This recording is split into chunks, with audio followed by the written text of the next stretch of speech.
visiting different schools, and of course responding to different, I would say, complaints that we would have received from persons having to move mock stations.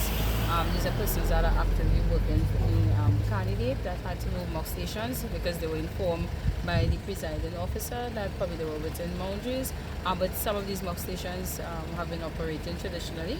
So we had several issues. That aside, in Kunjal, we had an issue where a voter name was crossed off and she did not apply to be a special voter or anything of that sort. So we actually had to get an attorney involved in that instance.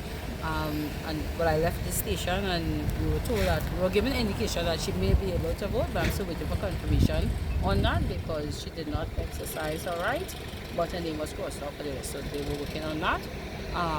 In different schools, persons, we had presiding officers turning away persons because they did not have their ID card and they weren't even giving them the opportunity of looking in the minor and going in the red line.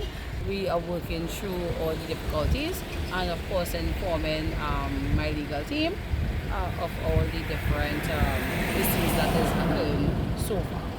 All right. And could you tell us when you vote? I would have voted on Tuesday. I voted as a special voter.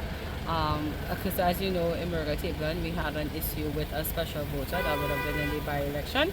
So just to make sure that the process this time was smoothly, I decided to partake in that part of the electoral process where I would have registered as a special voter. And even this year, you had to apply to be a special voter online.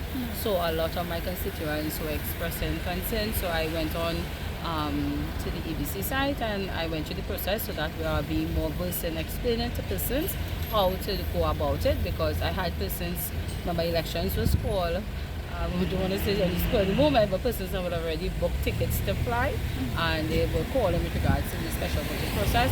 So I would have engaged it for that reason so I could further explain to them so at least they could exercise their right before they would have flied out of the country.